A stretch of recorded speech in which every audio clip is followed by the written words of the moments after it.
법사위에서 말문이 막혀서 머쓱해진 이완기 법제처장 영상 있었지 않습니까? 정말 참기름 바른 뱀장어 이야기 나오니까 할 말이 없어졌던 이완기 법제처장 모습이 있었는데 어제 또 한 명의 말문이 막힌 사람이 있었습니다. 바로 최상목 경제부총리인데요. 네, 영상 한번 보고 오시죠. 최상목 부총리 휴대전화 교체한 적 있어요, 없어요? 없습니다. 유심칩 바꾼 적도 없습니까? 없습니다. 핸드폰 교체한 적이 없다 이렇게 답변하셨죠? 네, 그렇습니다. 자, 그런데 장경태 의원실에서 핸드폰 기기 변경 내역을 자료로 받았나 봐요. SK텔레콤으로부터. 최상목 증인에 대해서는 핸드폰 기기를 많이 바꿨어요.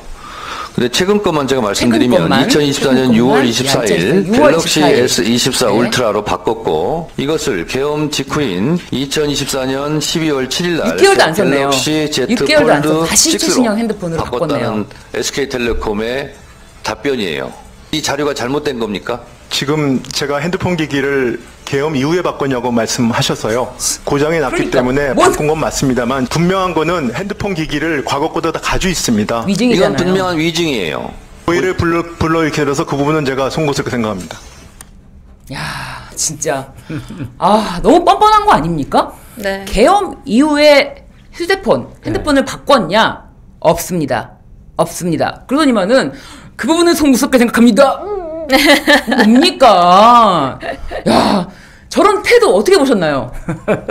침도 안 바르더만요 보니까. 네. 바로 거짓말 하던데 이게 일하던 이게 쪽지입니까? 쪽지입니까? A4입니까? 쪽지라고 이렇게 네. 주장을 하는 거예요. 네. 쪽지는 우리 요 네, 그렇죠. 쪽지를 하는데 네. 마치 이걸 안 봤다는 이유가 없다 하기 위해서 네. 쪽지 이제 내가 무리를 네. 일으키신 분이고 더구나 지난번에 저 미국 국채를 사서 우리나라 망하기를 바라는 그런 거 하신 분이고 예.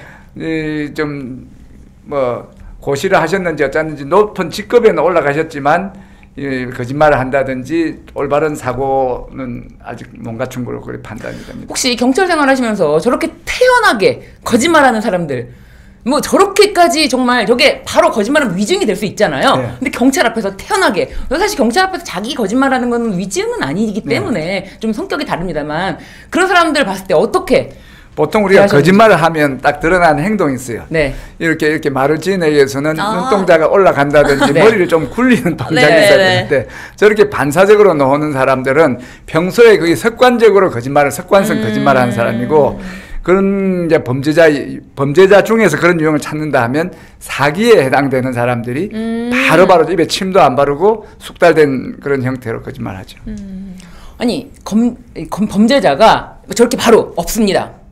거짓말했어요. 근데 증거를 딱 들이미는 거예요. 네. 요 있네. 요 어쩔 거야. 이렇게 증거를 딱 들이미면 그럼 잘못했습니다.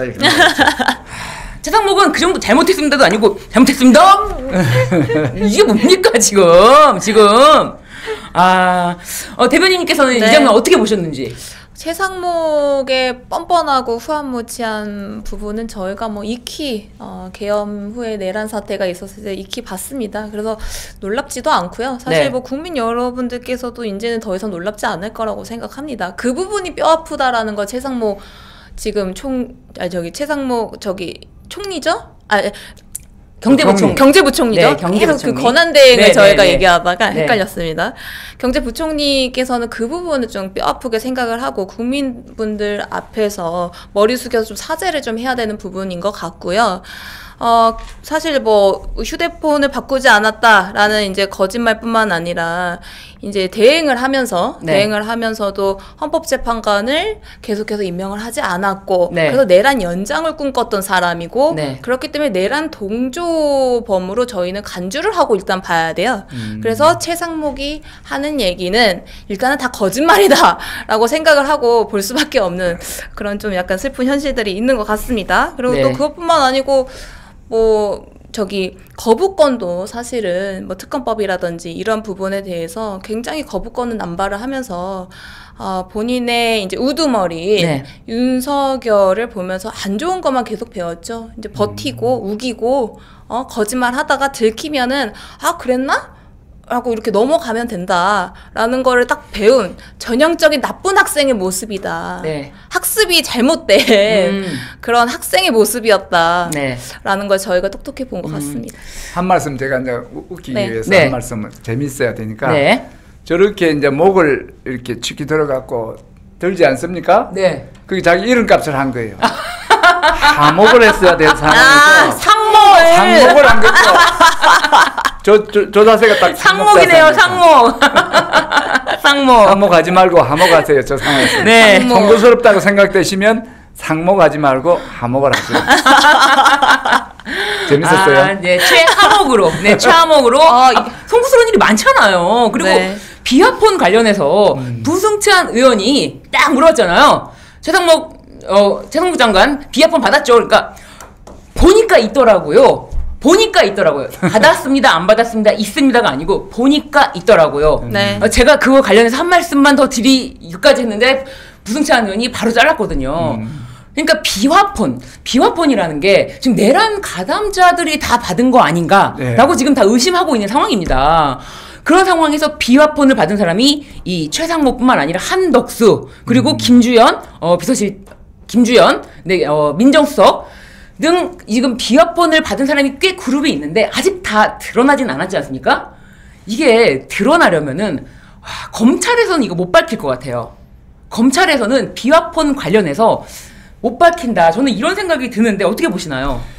지금 어제 압수영장 집행을 할 때 네. 요청한 그 사항이 이 비화폰 불출 대장이었지 않습니까? 네. 비화폰을 주고 이제 받은 입출입 대장을 이렇게 하기 때문에 그거만 했으면은 누가 받았는지 알고 누가 언제 받았는지를 알면 내란에 어떻게 가담됐는지를 알 수 있는 그런 상황이었는데 불성락을 한 거죠. 네. 그러니까 비화폰의 불출 대장과 또 그다음에 비화폰 서버를 확인해서 통신한 시간, 통신한 내용을 확인하면 되는데 지금 그게 시간이 오래됐기 때문에 덮여져서 지워졌을 가능성이 있고 그거는 조만간 그 포렌식을 통해서 회복할 수 있다. 아니 근데 도대체 공관과 관저를 압수수색하러 간 경찰 아니 지금 관저에 아무도 없는데 아무도 없는 빈 집을 압수수색하겠다는데 경호처가 누구를 경호하는 겁니까? 빈 집을 경호하는 겁니까? 네. 빈집 경호대였나요?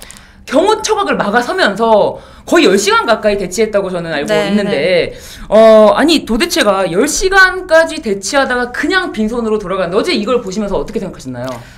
우선은 우리 저희 변호사님 말씀처럼 그러니까 대통령이 없는 대통령실을 경호처가 경호를 하고 있다라는 거는 참 앞뒤가 맞지 않는 부분은 네. 확실한 것 같고요.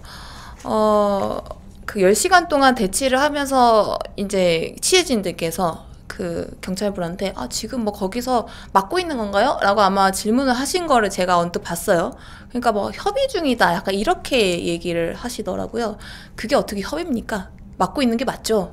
그러니까 이게 경찰 수사기관을 색안경을 끼고 보지 않으려고 최대한 노력은 하고 싶습니다. 하지만 계속해서 말씀하신 것처럼 비화폰 서버 확보도 못하게 계속 그 경호처에서 그거를 막고 또 이미 지워졌다, 증거는 지워졌다라고 볼 수밖에 없는 상황인데도 불구하고 경찰이 아직까지도 이런 태도로 압수수색을 하지 못한다라는 거는 뭔가 있다라는 생각이 들 수밖에 없는 것 같습니다.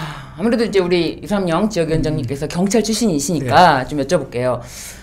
지금 서울경찰청장 대행이지만 박현수 대행이 대행 아니에요. 대행 아닌가요? 대행으로 제가 보도를 본 것 같은데, 김봉식이 서울청장. 네. 그런데 이제 박현수고 그러다 보니까 아무래도 파면된 대통령인데 무슨 금이 환영하는 게 아니지 않습니까? 그런데 왜 사저로 돌아가는 그 길에 교통을 그렇게 통제할 수가 있는지 경호처가 그걸 교통을 통제하는 건 아니지 않습니까? 경찰이 협조가 있어야 교통이 통제되는데 경찰이 통제하는 거예요. 그러니까요. 예. 경찰이 왜 그렇게 협조를 해주는 건가요? 그러니까 내란이 아직 종식이 되지 않았고 내란 잔당들이 준동을 하고 있는 거예요. 네. 경호차장이 대표적인 내란 잔당이고 윤석 내란 수계가 임명한 박연수도 내란 잔당 중에 하나고 네. 내란의 그 방조를 한 명확한 혐의가 있는 이런 분들이 아직까지 그 직위를 지키고 있기 때문에 네. 지금 내란이 종식이 안 된 겁니다. 내란이 끝났습니까? 안 끝났습니다. 이번 네. 대선이 그 내란을 완벽하게 종식시키는 계기가 될 텐데 그때까지는 이런 언밸런스하고 비합리적인 행동들은 계속 있는 거죠.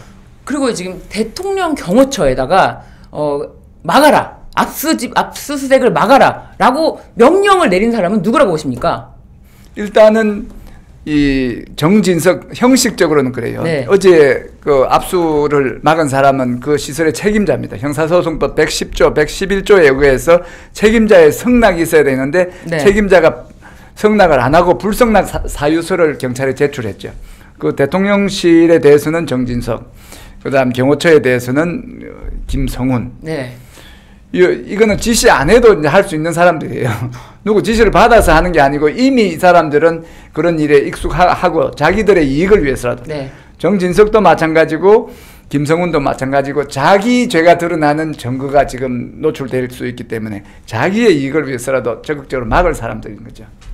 그러면 경찰이 이 압수수색 성공하려면 어떤 방법으로 해야 좀 진짜로 증거를 확보할 수 있을지 그런 조언을 좀 경찰한테 주신다면 어떨까요? 걷어내야 됩니다. 지금 걷어내야 된다. 불성락을 하는 사람, 불성락은 네. 자기의 이익을 위해서 불성락을 하는데 네. 그 사람을 걷어내야 되는데 검찰에 의해서 지금 차단이 됐죠. 네. 구속영장을 신청했는데 처음 여러 번은 검찰에 그 다음은 판사에 의해서 됐는데 이번에 또 이렇게 대통령이 없음에도 불구하고 명백하게 경호의 필요가 없는 상황에서 기밀을 이유로 이렇게 그 영장 그 집행 불성락을 한 사람의 혐의를 보태서 김성훈과 이광호에 대해서 영장을 신청을 해서 영장을 구속영장을 구속해놓고 치운 상태에서 어제 간 이유가 뭔가 하면 네. 연판장 사태 아시죠? 그쵸. 연판장 그 이름이 경호차장의 권한 행사 중지 청원에 관한 건입니다. 그래 놓으니까 그 여러 그 지금 700명 경호관 중에서 경호 직원 중에서 600명이 지금 네, 찬성을 했기 때문에 대다수했죠. 이제 밀려서 나갔단 말이에요. 권한 행사를 안 하고 4월 10일 4월 말까지는 네. 내가 나가고 그때까지는 권한 행사 안 할게. 네. 권한 행사 안 하는 줄 알았지. 그러고 시간은 빨리 가니까 4월 말까지 기다렸다가는 증거가 많이 휘발이 되니까 그 급한 마음에 네. 이제 권한 행사 안 한다는 말만 믿고 갔다만 또 이제 권한 행사를 한 거예요. 그걸 막으려면 재발된 걸 막으려면 그 구속영장을 신청하는 수밖에 없다. 그렇게 생각합니다. 진짜 이 김성훈 경호차장 진짜 계속 제가 지켜봤을 때는 검찰의 백이 있지 않고서는 이렇게까지 뻔뻔하게